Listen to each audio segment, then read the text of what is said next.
Salut și bine ai venit la un nou episod al podcastului nostru, locul unde discutăm numai cu specialiști despre lumea animalelor și astăzi al dresajului canin. După cum poți să-ți dai seama, nu suntem în studioul nostru obișnuit pentru că astăzi sunt în Franța. Da, drumul spre Italia, spre campionatul mondial al ciobăneștilor belgeni, unde particip în echipa României alături de Butelie, trece prin Franța pentru că am venit să ne antrenăm aici și nu oriunde, ci aș spune în locul cel mai potrivit, cel mai mare loc de sporturi canine, de mondioring, unde am fost vreodată, la Dunkerque.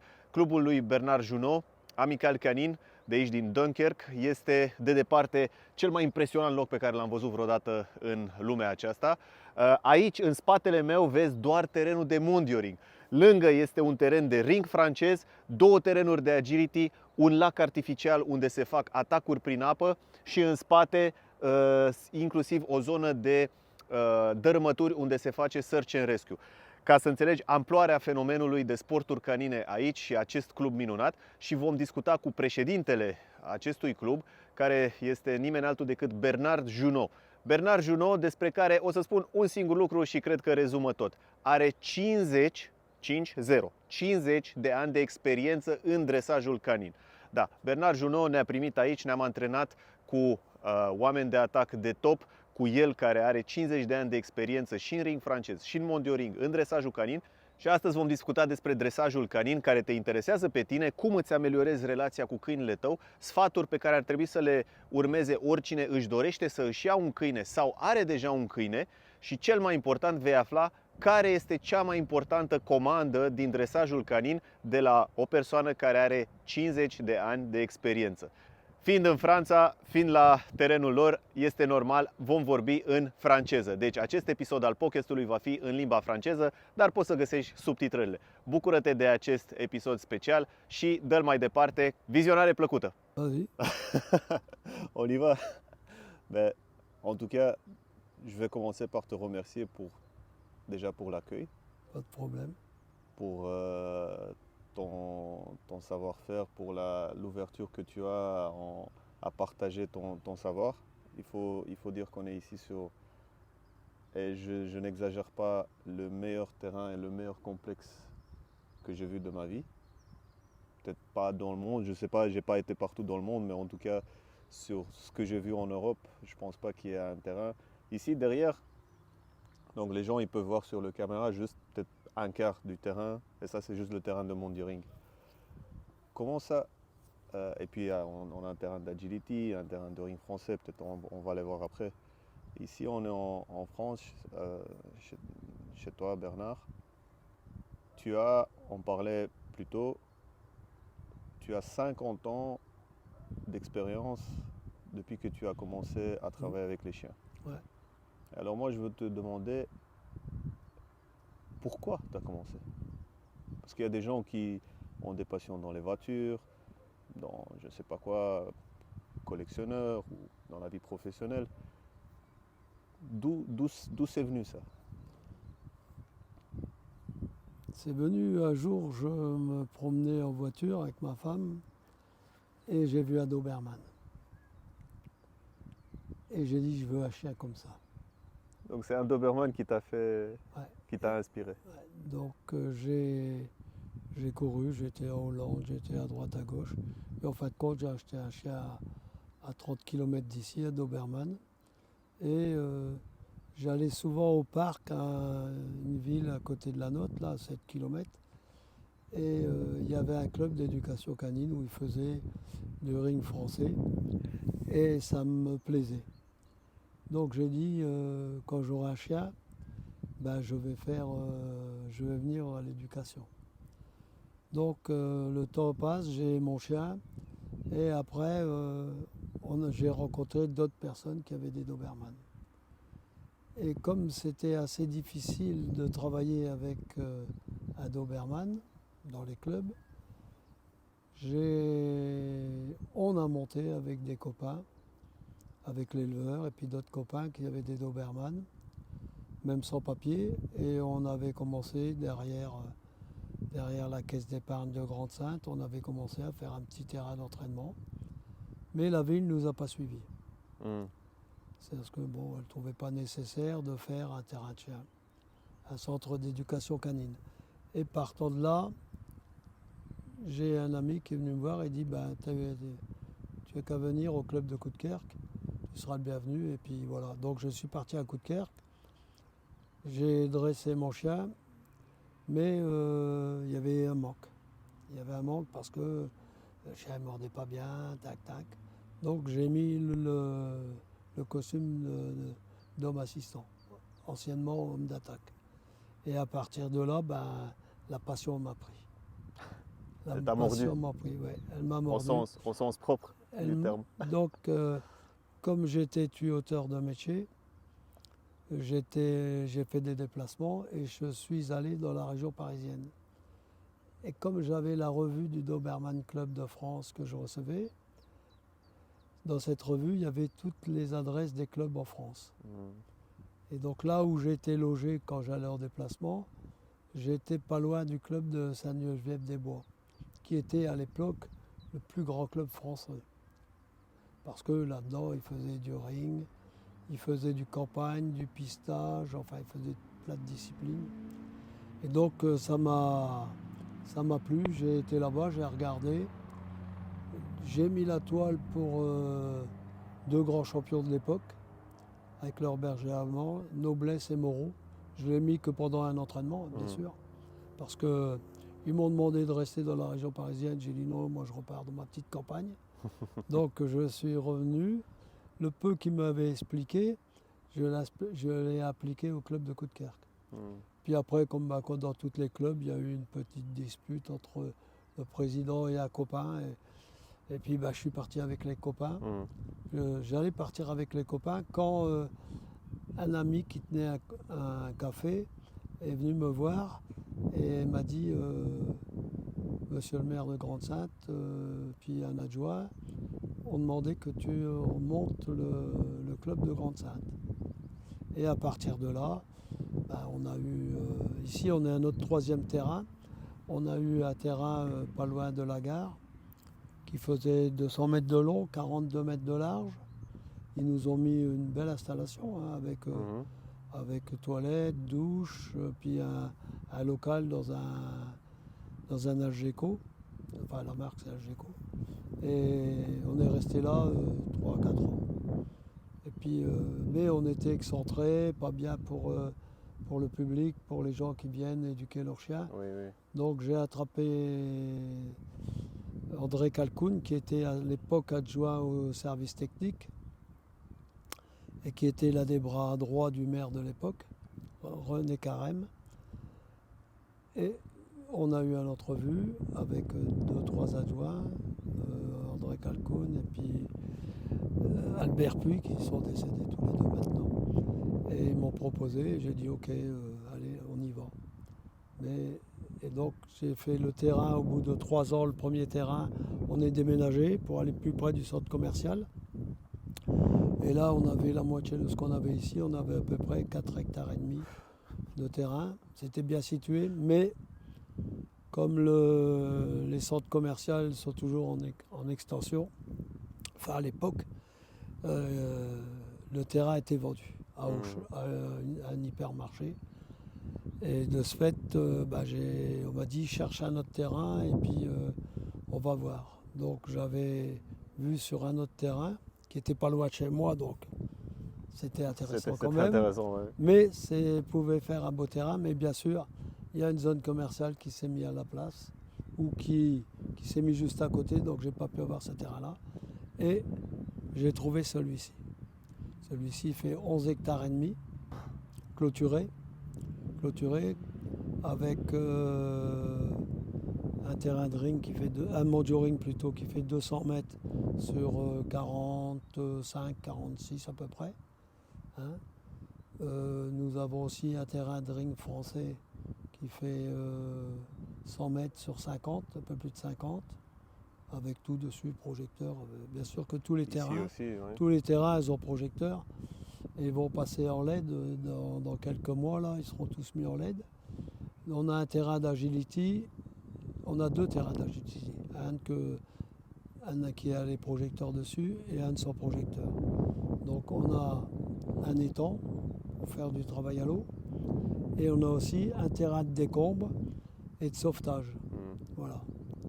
Donc là à peu près, donc là-dessus a été construit un bâtiment de 30 mètres sur 18, dont un clubhouse, une cuisine, un bureau pour le président, les toilettes, un local d'hommes d'attaque. Et à côté, il y a la moitié du local, donc 9 mètres sur 30, qui n'a pas encore été aménagé, mais qui sera aménagé d'ici 2-3 mois et qui va servir à faire les entraînements l'hiver ou en cas de pluie, aussi bien pour les particuliers qui viennent le samedi ou le dimanche matin ou le mercredi après-midi, parce qu'eux, ils ont 3 créneaux, Ouais. pour leur entraînement. Et donc quand il pleut, ils ne viennent pas, et on n'est pas une région comme dans le Mini où il y a beaucoup de soleil. Il y en a de plus en plus avec le réchauffement climatique, mais on est quand même dans une région qui pleut quand même l'hiver assez souvent.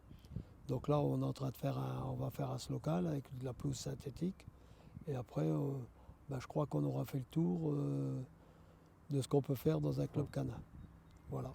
Écoute, après, avec cette présentation impressionnante, ce terrain qui est vraiment impressionnant de monde du ring, c'est le sport à travers lequel j'ai eu le plaisir de te rencontrer Johan. C'est à travers Johan que je t'ai rencontré toi, et on s'est déjà vu plusieurs fois. J'ai une curiosité personnelle comme ça. Comment est-ce que tu vois l'évolution du monde canin ou kinologique sur ces 50 années d'expérience que tu as? Parce que ça, je pense que personne, ou peut-être il en reste juste quelques personnes qui ont une vraie expérience de vie.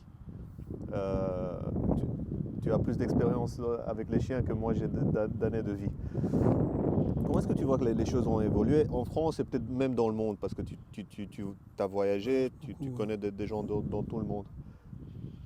Je parlerai d'abord de la France, Oui, parce bien sûr. qu'après, chaque pays A des spécificités. a ses spécificités, mais on peut remarquer qu'actuellement, dans les pays qui pratiquent le sport canin depuis un siècle au moins, et peut-être plus pour certains, mais la France aussi, parce qu'il y a des clubs qui ont plus de 100 ans, comme celui de Lille a plus de 100 ans. Et donc, c'est vrai qu'il y a une forte... des clubs qui sont forts, et que notre région, c'est pareil pour l'élevage de pigeons voyageurs, les concours. On est une région, comme on dit dans le Nord, de kenneux, c'est-à-dire d'hommes de chiens et des bêteleux de chiens de bêtes. Et malheureusement, avec la vie moderne, les gens ont trop tendance à prendre les animaux pour des enfants. Et donc aujourd'hui, la crise a passé par là, et je pense que le monde canin, il doit se reconstruire. Parce que je parle que pour les anciens, comme la Belgique, la France et encore d'autres pays. Parce que le Covid a créé un grand trou dans les associations, que ce soit pour les chiens, que d'autres associations. Il y a des associations aujourd'hui qui ferment. Comme nous ici, on avait le volleyball à fermer. Et il n'y a que les grosses assos comme le football, le rugby, le basketball, toutes ces grosses associations qui sont médiatiques. Ouais. Parce que nous, on n'est pas médiatique et on ne sait pas se vendre, comme dirait l'autre. Et c'est un très gros problème. Et donc on devrait se reconstruire, mais tout dépend des gens qui vont nous diriger et qui vont nous donner l'optique pour dire il faut remonter la barre. Et ça, je ne suis pas sûr qu'on va le trouver si facilement que ça. Parce que les gens ont surtout un intérêt personnel. Et là, c'est ce qui met le grain de sable dans l'engrenage. Et il faut je me répète encore une fois, qu'on se reconstruise, parce que le sport canin, c'est un sport qui est intéressant. On apprend beaucoup de choses, on apprend à vivre, on apprend à comprendre surtout. Et ça, c'est difficile parce que beaucoup de gens croient qu'ils ont compris. Mais comprendre, c'est pas toujours facile. Et je pense qu'on pourra s'en sortir, mais on aura quand même une vague de plusieurs années de vaches maigres, parce que c'est très difficile en ce moment. Après, il faut avoir aussi des installations comme celle-ci. Et là, je dis toutes les grandes villes, comme chez vous, comme dans beaucoup de villes, ils n'ont pas d'installation comme celle-là. Parce que quand on regarde le prix des terrains et l'évolution de la mentalité de nos dirigeants, bien que je fasse partie des dirigeants de la ville, hein, c'est très difficile de faire accepter un club de chiens. Et surtout un club de chiens quand on fait mordre. Hein, ils ont du mal à accepter le type mordant. La morsure de chien ne veut pas dire des chiens fous, des chiens méchants. Le mordant équilibre le chien. Équilibre. Un chien qui n'a pas appris à mordre et à cesser sur ordre, s'il vient mordre une personne, la personne elle se met en panique parce qu'elle n'a pas l'habitude et là c'est grave. Mais si on l'a éduqué et puis qu'on lui a appris la base, les fondamentaux de la cynophilie, eh ben, si c'est bien fait, les chiens ne doivent pas être dangereux. Ou alors s'ils sont dangereux, c'est qu'ils sont fous. Et s'ils sont fous, ben là, c'est une autre chose. Je pense que tu as mis vraiment c'est cette idée-ci qui est dans le monde entier, parce que tu me parles de la France, mais on sent cette vague, presque comme un tsunami qui vient, encontre de tous les sports, surtout mordants. C'est une impression que même moi, avec le peu d'expérience que j'ai, je vois. Et je pense que l'essentiel, c'est ce que tu viens de dire, que le mordant équilibre le chien et que ce n'est pas quelque chose qui alimente une agressivité gratuite, pas calibrée. Alors, que ce soit ring français, mondio-ring ou autre discipline. Voilà. Quel est le rôle de ce... Parce que ça lie aussi à l'idée que tu as avancée avant, et je suis totalement d'accord qu'on traite trop, ou de plus en plus et trop, les chiens comme des enfants poilus, comme on dit, des fur babies en anglais, alors que c'est des animaux, c'est des chiens qui ont la morsure dans la génétique. Il n'y a pas que la morsure. Il n'y a pas que la morsure. Un animal reste toujours un animal. Il ne correspond pas aux critères des êtres humains. C'est les êtres humains qui veulent leur donner le même signe qu'eux. Et c'est totalement faux. C'est pour ça qu'il y a des accidents. Ouais. Heureusement, il y en a de moins en moins, parce que l'élevage a fait que tous les chiens tarés, ils ont pu reproduire, donc on a équilibré nos cheptels. Nous, en France, on doit passer des examens et tout. On a des qualifs, on a tout ça. Donc, ça a épuré un peu le monde qui était pas cynophile. Hein, bon. Aujourd'hui, il n'y a pas que les chiens. Il n'y a pas que les chiens. Les gens, ils prennent des tortues de Californie, ils ne savent pas quoi en faire, ils les jettent dans les étangs. C'est des problèmes. Et c'est pour tout comme ça. Après, nous, ce qui nous importe beaucoup, c'est qu'on puisse faire admettre aux gens qu'on est là pour aider les personnes. Aider les personnes. On fait un sport, le sport il nous appartient. Et là où ça blesse, c'est que quand on regarde, on fait le plat, l'obéissance, si vous aimez mieux, après les sauts. Les sauts, quand on vient aux attaques, si on fait une garde objet, c'est beau, le chien il défend, mais dès l'instant qu'on prend le chien et qu'on l'envoie sur l'homme d'attaque, ça bloque un peu. Alors que quand on prend la personne qui est en dehors du terrain, qu'on l'amène sur le terrain, qu'on fait caresser le chien, et qu'on montre à la personne que le chien n'est pas dangereux, qu'il est hyper gentil, ça leur montre une autre image de notre sport.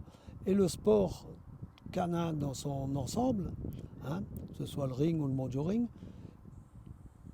le reproche qu'on pourrait faire, le manque pour avoir du contact avec le spectateur, c'est qu'aujourd'hui, on ne caresse plus les chiens.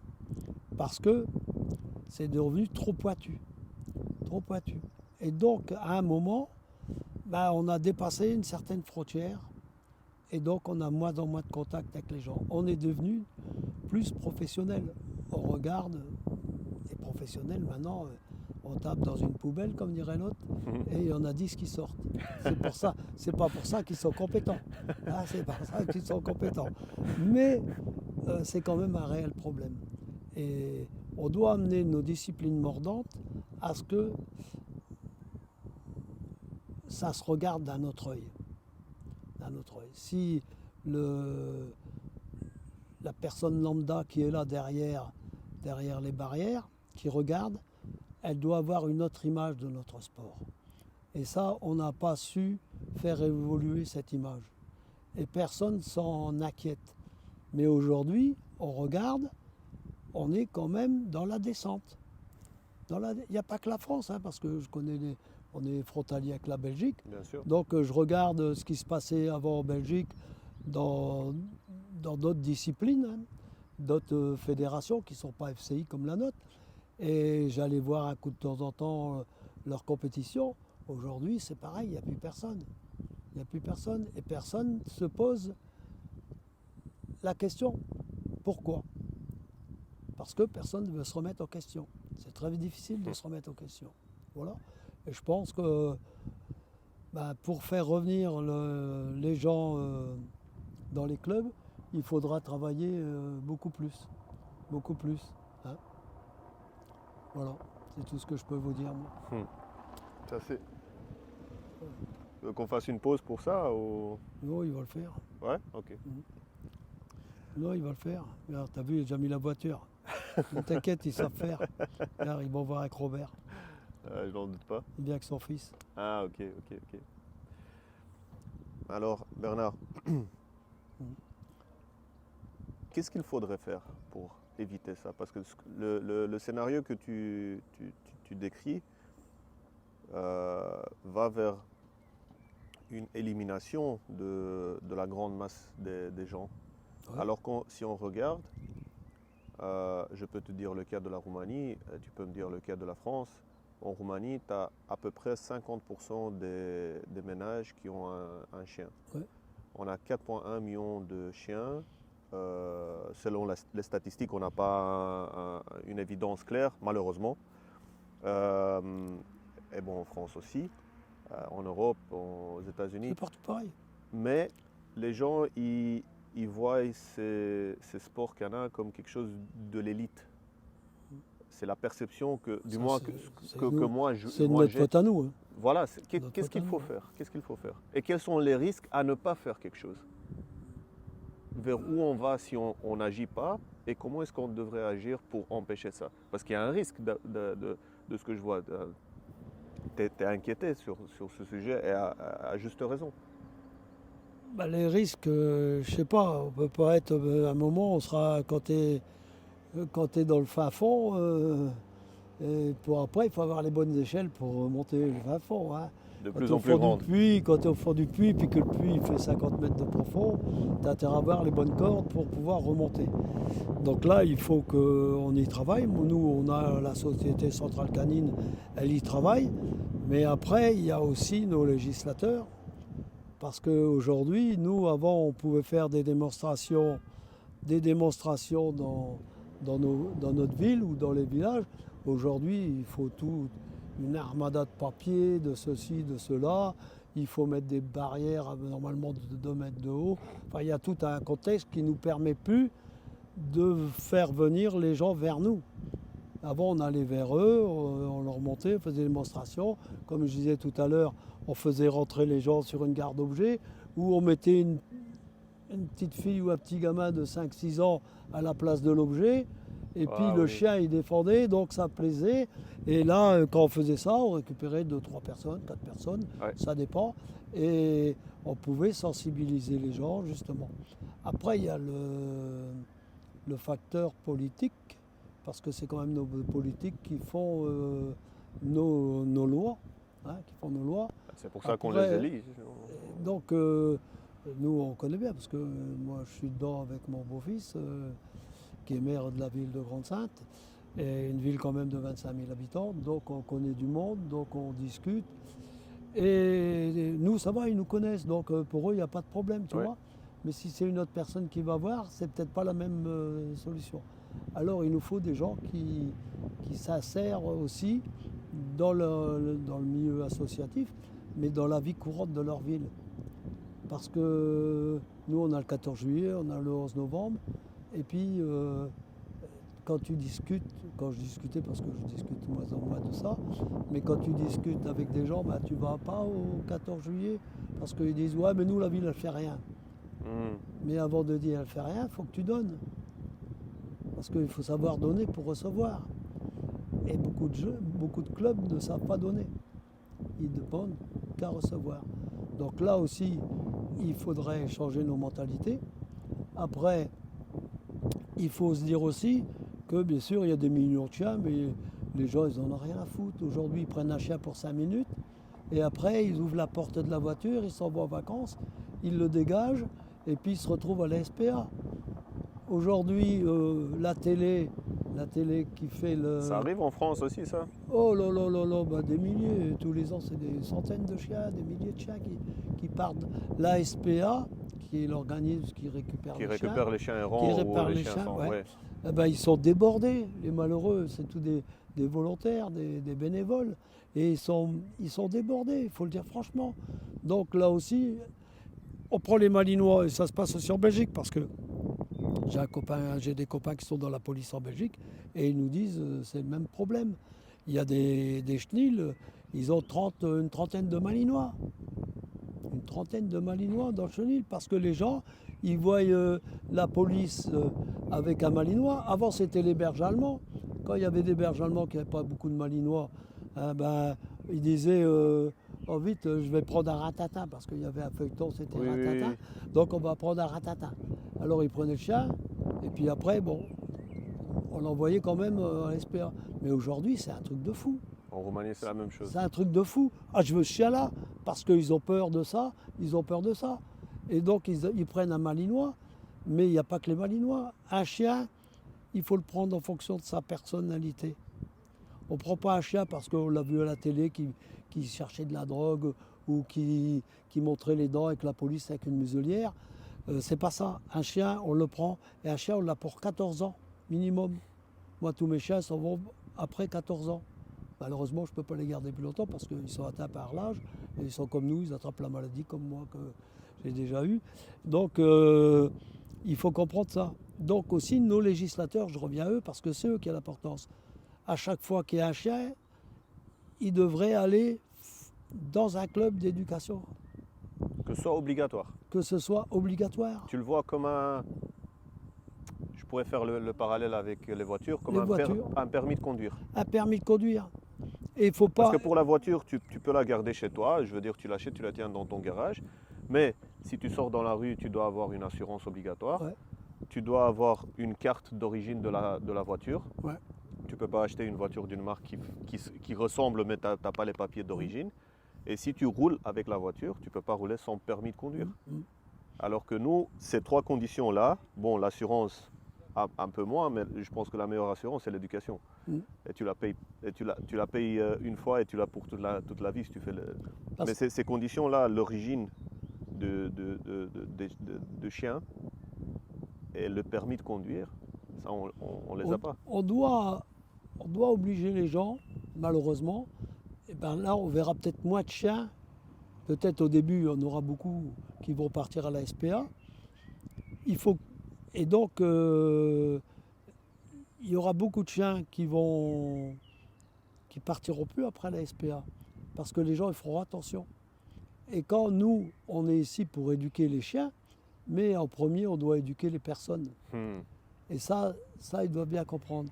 Et ils doivent avoir une obligation de venir ici, dans les clubs, pour justement se faire éduquer. Parce qu'ils achètent un chien, mais ils ne savent pas qu'un chien, ben, il faut le sortir autant de fois, il faut faire ceci, il faut faire cela. Ils n'ont pas le droit d'aboyer parce que quand tu habites dans un appartement et puis que tu as un chien qui aboie pendant X temps, les voisins, ben, ça ne leur fait pas plaisir. Et puis, à un moment, il faut que ça s'arrête. Et en Faut que même ça temps, savoir qu'un Doberman, c'est pas la même chose qu'un Malinois, ou même un Malinois, c'est pas la même chose qu'un Tervuren. Oui, c'est vrai. C'est vrai, c'est vrai. Et il faut savoir qu'il y a des gens qui ne sont pas capables de prendre un Malinois ou un berger allemand ou un Herdal, où vous avez des chiens de chasse qui ont le coup de dent facile. On n'en parle pas, mais il y en a plus que vous croyez. Ouais. Les labradors, c'est pas si gentil que ça. Hein. C'est pas si gentil que Je, ça. je vais te dire, allez, je comptais pas, mais parce que tu me l'as servi comme ça.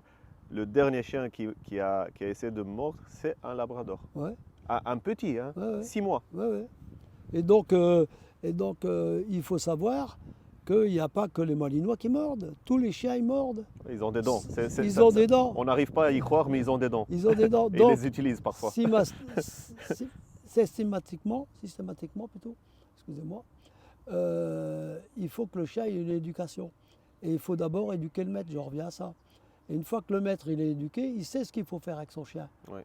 Hein, parce que quand vous laissez votre chien aller sur le fauteuil, c'est bien, il est petit. Et il est Après, gentil, il grandit, puis il y a les poils qui poussent. Et après, il y a les mus. Et pendant les mus, le fauteuil est plat de poils. Si c'est un fauteuil en cuir, ça va, c'est facile. Mais comme vous avez les fauteuils qui sont en tissu, Ouais.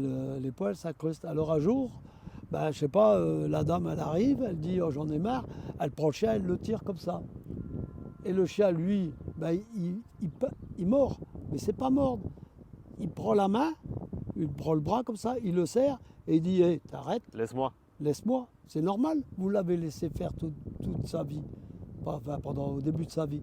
Donc il ne comprend pas lui, parce qu'il Et n'a à pas... juste raison, tu m'as laissé pendant des mois et des mois et des mois, ou même des années, Ouais. et tout d'un coup, sans rien me dire, tu veux Ouais. m'enlever d'ici. Ça s'éduque, ça s'éduque. Et donc le chien, lui, ne comprend pas. Donc c'est ça qu'on doit faire comprendre aux gens. Aux gens. Et c'est pareil que quand vous avez un chien, vous prenez un chien, et puis 6 mois après, votre femme, elle a une naissance.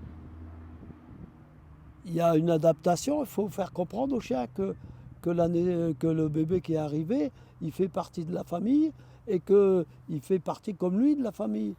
Si vous le repoussez, le chien devient jaloux. Et la plus grosse, c'est comme chez l'être humain, la jalousie, c'est monstrueux. C'est monstrueux. Quand les gens sont jaloux, et malheureusement il y en a de plus en plus, hein, ça détruit tout. Ça détruit tout. Et donc il faut apprendre tout ça. Et nous, notre rôle, le rôle d'éducateur canin, et là il faut revoir aussi notre façon d'éduquer, de faire, et c'est comme ça qu'on arrivera à attirer des gens vers nous. Des gens vers nous, je ne parle pas que de la compétition. Hein. Oui, parle même pas- les bonnes manières. Quoi. les bonnes manières, apprendre à vivre ensemble. Et les chiens doivent apprendre. Alors après, on va vous dire, ouais, mais il y a l'école du chiot. Oui, c'est bien jusqu'à 6 mois. Parce qu'après 6 mois, le chien il commence à montrer que il veut s'en imposer. Et c'est quand il y a une bagarre entre chiens, là, il n'y a plus personne qui veut aller mettre les mains. Mhm. Donc il faut apprendre la façon de faire, comment arriver. Voilà. Parce qu'il y a des gens qui vont nous regarder, bon, on va un peu diviser les choses. On va parler après de ceux qui ont un chien, mais ceux qui pensent à prendre un chien, ou acheter un chien, ou adopter un de la SPA, ce qui est merveilleux, il faut le faire.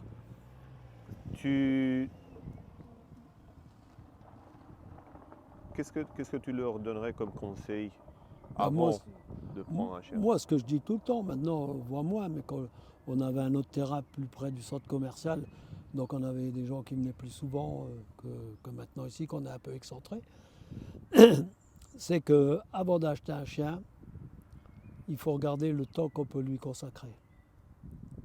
Ça, c'est comme ça.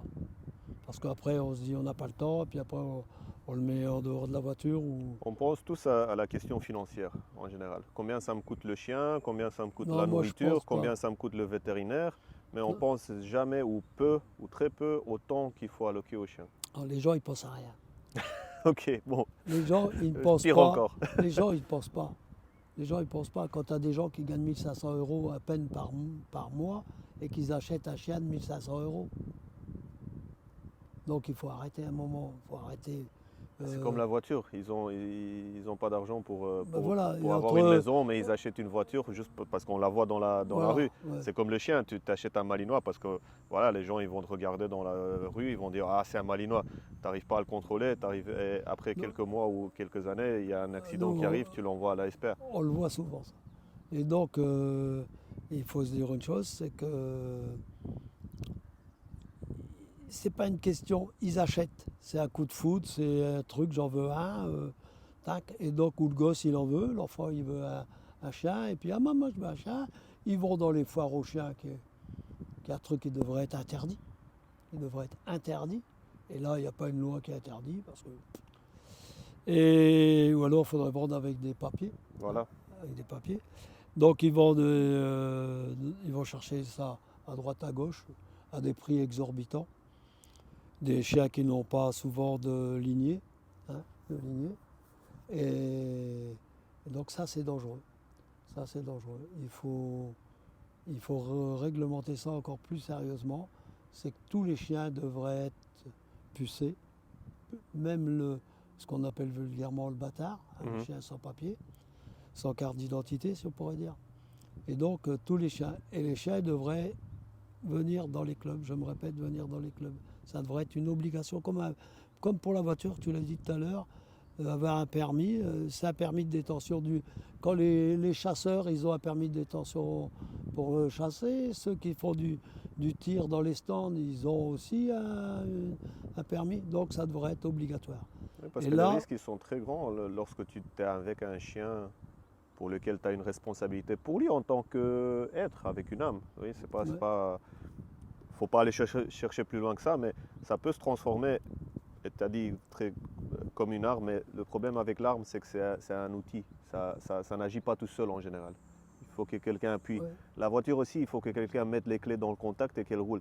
Le chien, il peut agir de lui-même. Ouais, mais si, en règle générale, il n'agit pas de lui-même. Mais C'est, s'il a à côté de lui quelqu'un au bout de la laisse qui fait rien ou qui le laisse voilà, trop faire, donc lui, il va prendre ses propres décisions. ah oui.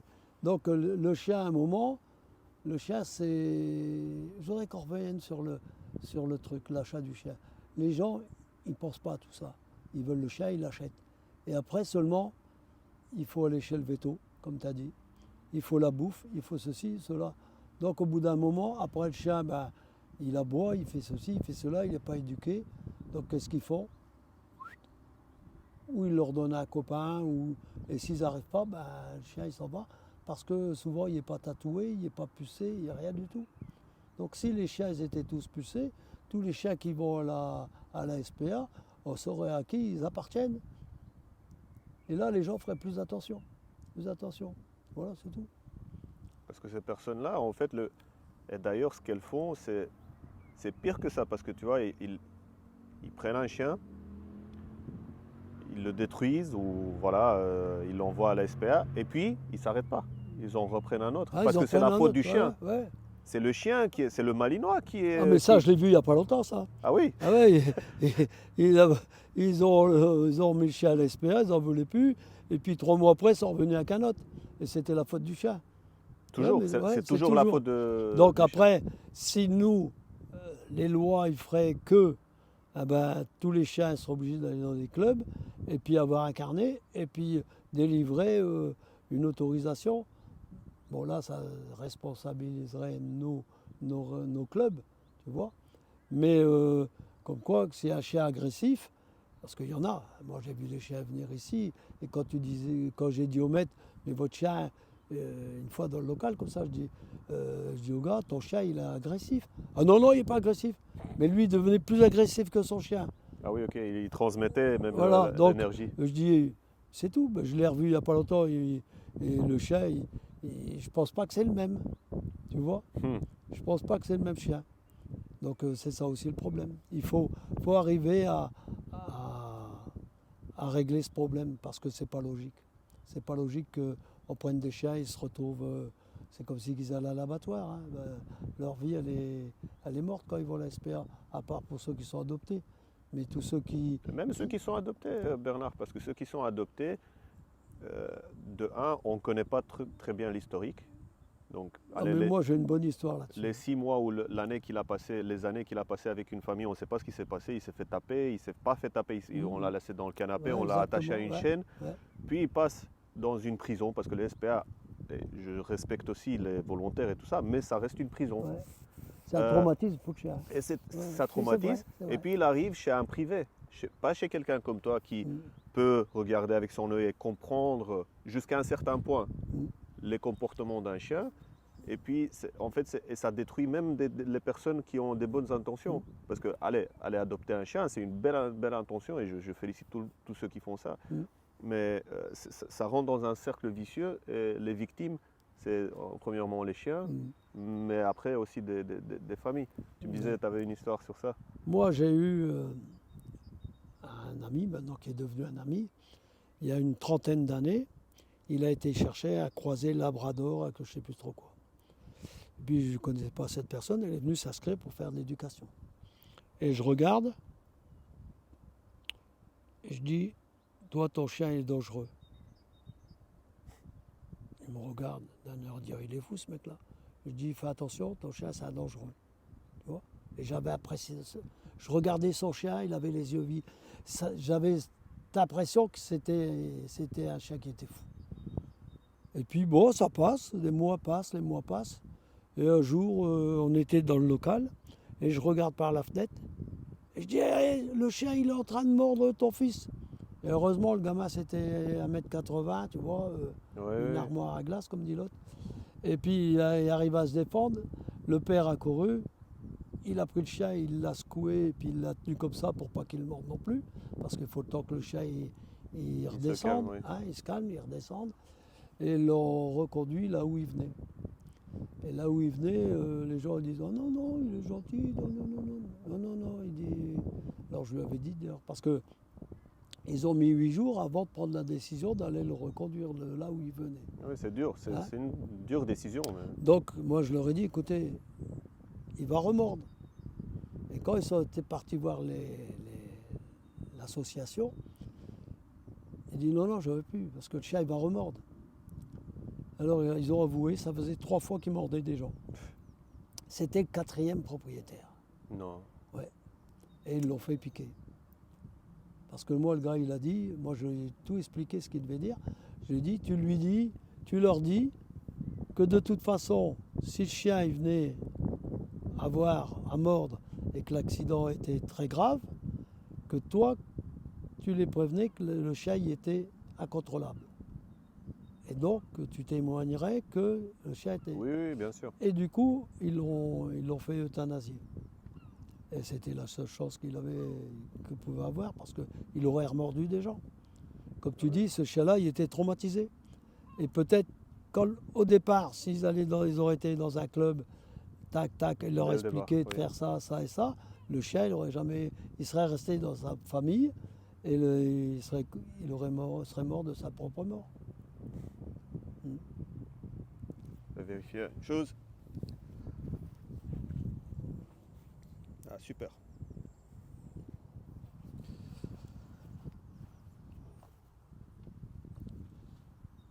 Et maintenant, parce que j'avais proposé qu'on divise la discussion entre ceux qui n'ont pas de chien, et tu as très correctement dit, du moins ce que moi j'ai compris de ce que tu as dit, réfléchir à la décision. Est-ce que j'ai le temps? Peut-être si je veux avoir un enfant dans 6 mois, peut-être c'est pas la meilleure idée avoir le chien avant, ou je veux déménager, etc. Ou je veux commencer ma vie de couple ou de famille ou quoi que ce soit. Et puis, si tu l'adoptes ou si tu l'achètes, bien se renseigner. Et maintenant, je voudrais, pour ceux qui nous regardent, qui ont un chien, peut-être à différents moments de leur vie,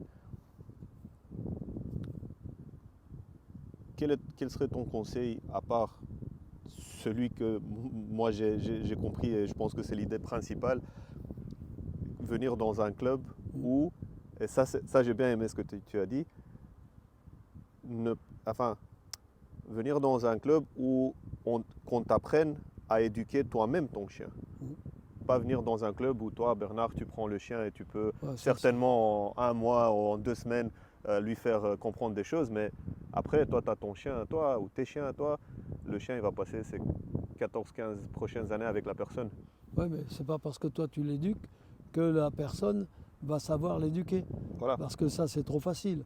C'est trop facile. Le Tu chien serais un programmateur de chiens. avec toi, il va obéir. Voilà. Mais quand il va être avec la personne, si elle n'a pas euh, appris à faire obéir son chien, eh ben, ça sera difficile. C'est vrai que tu peux prendre le chien, lui donner les bases pour s'asseoir, tout ça, donner toutes les bases, parce que c'est quand même là le chien, il l'aura mis dans le cerveau. Oui, oui. Et quand il va passer avec son maître, toi tu es à côté, tu expliques, clac, clac, et comme tu l'as expliqué déjà au chien, le chien il est déjà, parce que parlons, toute éducation c'est de la mécanisation, qu'on le fasse d'une certaine façon, avec en douceur, et d'abord c'est toujours en douceur, et avec des fruits, avec Des friandises. des friandises, quelles qu'elles soient, ou quelle méthode que vous allez appliquer, si vous l'avez expliqué comme il faut au chien, quand le maître il va le reprendre, vous allez éduquer le maître en même temps et le chien il va le faire. C'est la solution de facilité. Mais vous pouvez apprendre à ce que, comment dirais-je, que la personne elle vient et puis elle fait directement avec son chien. C'est peut-être plus dur, mais quand la personne elle sait faire une belle suite au pied correcte ou un rappel correct, eh ben, elle a appris beaucoup de choses. Et elle s'en souviendra toute sa vie. Si vous le faites faire par quelqu'un, eh ben, elle n'aura jamais rien appris, elle aura toujours les mêmes problèmes. Voilà. J'ai une question pour toi. Ça fait longtemps que je veux te la poser.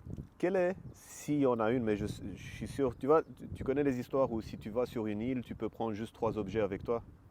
Mais je vais te poser la même question, c'est pas un objet. Quel est selon toi l'exercice le plus important ou la commande le plus importante que quelqu'un devrait avoir avec son chien? La plus importante. C'est le rappel. On ne s'est pas parlé avant, moi je dis toujours le rappel aussi. C'est le rappel. Le chien, quand tu lui dis au pied, hein, c'est parce que aussi là, les gens n'ont pas été éduqués. Parce que quand tu entends dire, moi je le vois même avec des gens de ma famille, hein, et, viens ici, tac, tac, je dis non, dis-lui au pied, et dis-lui toujours le même truc. Apprends-lui avec, tu mets une corde, tu le laisses aller, ou tu le laisses aller dans un petit parc, avec une friandise, tu dis rien, tu le laisses faire, au moment qu'il te regarde, tac, tu mets la friandise et tu l'appelles. Il va venir pour la friandise, mais il va écouter l'ordre que tu lui as donné. Et l'ordre, je leur dis, le temps qui arrive à toi, tu le répètes comme une machine à répéter. Et le chien, il va l'enregistrer. Après, il va savoir ce que c'est. Voilà, c'est tout. Pour moi, c'est le rappel. Après, ça ne sert pas à grand-chose. Mais pour moi, c'est le rappel. Ouais. Et le chien, il doit obéir. Donc, quand vous faites du rappel, le chien, il obéit. Voilà, c'est tout. Sur toute ton expérience, comme on arrive vers la conclusion de notre discussion. Qu'est-ce que les chiens ils t'ont appris? Parce que tu en as eu tellement, tu as fait tellement d'activités, et au plus haut niveau. Et quand je dis au plus haut niveau, je dis vraiment au championnat mondial. Tu as été plusieurs fois champion au niveau national, au niveau international. Et aussi, tu as eu des chiens quand tu as commencé. Qu'est-ce que les chiens ils t'ont appris? Qu'est-ce que tu as appris des chiens? Au début, j'ai fait avec ma fougue de jeune dresseur. Hein, donc, on croyait savoir tout, mais comme il disait mon ami Léon Détailleur, qui a été l'un des grands dresseurs. D'ailleurs, l'endroit où on est, il porte son nom. Voilà. C'est le stade Léon Détailleur. Quand il a arrêté de juger la compétition et le dressage, mais après a arrêté de juger les compétitions, un jour il me dit, tu sais, je croyais que je savais tout dans le dressage et dans l'élevage, parce que ça a été un grand éleveur de Malinois. Il dit, en fait, compte, je ne savais rien. Et ça, je m'en suis toujours souvenu. Et aujourd'hui, je me remets toujours en cause.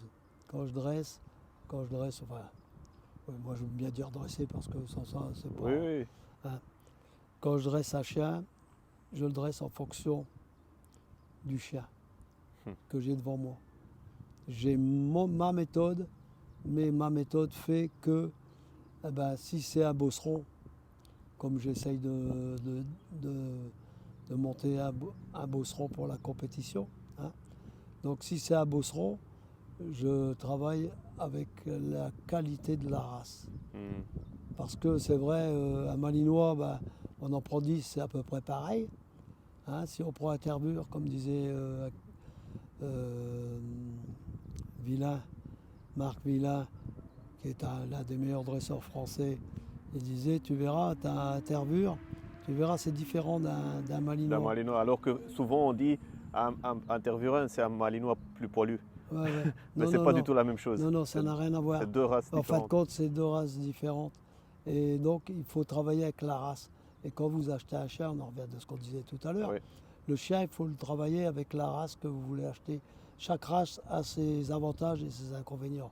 C'est comme tout, c'est comme une voiture, une Ferrari, et puis une 2 chevaux, c'est pas pareil. Ah oui. Voilà, c'est tout. Mais écoute, Bernard, merci pour cette discussion. Ouais. Moi, j'ai retenu ce que tu m'as dit, et ce qui est très, très humble dans la pensée. Ça montre le niveau que quelqu'un, après 50 ans, un demi-siècle d'expérience avec les chiens, me dise que je me remets tout le temps en doute. Ça veut vraiment dire, pas qu'on n'a rien appris des chiens, mais qu'on a appris tellement qu'on est toujours ouvert. C'est ça la modestie. On est toujours ouvert à apprendre des choses. Et les chiens vous apportent beaucoup, vous apportent à réfléchir. Et ça, vous l'apprenez en vieillissant. En vieillissant, vous vous apercevez, si vous ouvrez votre cerveau, hein, bien sûr. Ça, c'est peut-être plus difficile, mais moi, je sais que j'ai appris beaucoup en vieillissant. En vieillissant, j'ai regardé plus et j'ai analysé plus mes chiens. Après, quand vous avez la chance de côtoyer des gens d'un certain niveau de dressage, parce que bon, c'est comme pour les chevaux, hein. Il y en a, ils se disent qu'ils savent faire, mais si vous allez voir tel et tel, pas champion, mais entraîneur, Oui, oui, entraîneur, c'est l'entraîneur qui fait le cheval, c'est exactement. pas le champion. C'est pas le champion. Donc, vous apprenez tout le temps. Vous apprenez tout le temps. Et ça, c'est important. Toujours pouvoir apprendre. Et avoir la réflexion. Parce que souvent, quand vous expliquez quelque chose, les gens ont du mal à accepter. Parce que, ah ouais, je connais. Ouais. Ben oui, moi aussi, je connais. Mais quand je regarde quelqu'un, il y a des choses qui m'intéressent. Même si la personne, elle ne sait pas dresser, parce que là, je parle que du dressage, bien sûr, pas de l'éducation. Oui. Je regarde, je dis, tiens, ça, c'est pas mal, ça. Moi, il y a des chiens, ils m'ont appris à faire une garde-objet. Une méthode, parce qu'il y en existe Oui, plusieurs. Hein, il y a la touchette, je ne vais pas tout faire un exposé. Mais j'en ai d'autres, ils m'ont appris dans la recherche à ce que le chien il pousse l'homme d'attaque. C'est un chien qui me l'a appris, ça. Alors, on apprend tout le temps. On apprend tout le temps. En fonction du chien qu'on a, on apprend.